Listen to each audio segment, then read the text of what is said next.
In this video, we're going to get an indefinite integral of the cosine of square root of x, and this is a really tricky integral, at least at the start.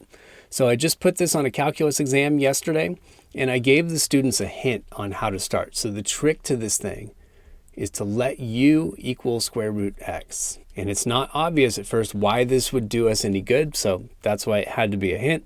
But once you've seen one of these, you might think to try that as a first step. So we're going to make an explicit substitution, u equals square root of x. We also need to think about transforming the differential dx here. So what I'm going to do is find the differential of u, du.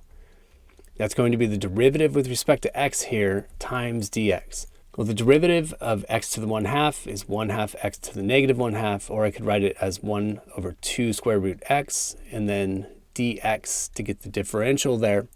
And then I'm going to go ahead and turn this around, and I see that 2 square root of x du is equal to dx, but the square root of x can be written in terms of u. So it turns out dx, let me just turn this around real quick, dx is 2u du. So now we can get back to transforming our integral.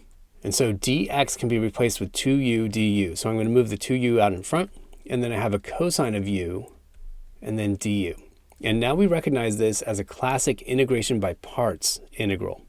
And I need to make my substitutions for integration by parts. We traditionally use a u and a v for that, but now I'm just going to use an s and a t since we already used up our u.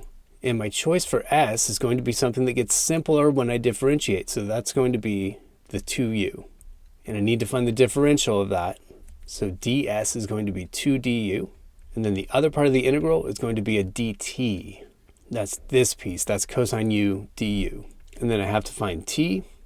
And that's just the antiderivative of cosine u there, which is going to be a sine u. So now we apply integration by parts, and we're going to have s times t, that's 2u sine u, minus the integral of t ds. And ds carries a factor of 2 here, so I'm just going to move that in front of the integral. And this is just an integral of sine u du. So we'll just leave this first term alone for now.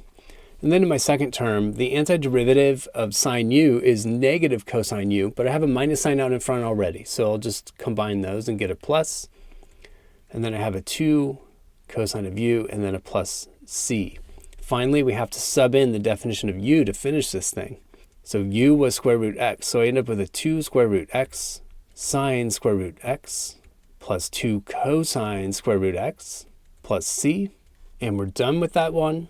And now in the future, if you see a simple trig function of a square root, you might try this as your first attempt at the integral.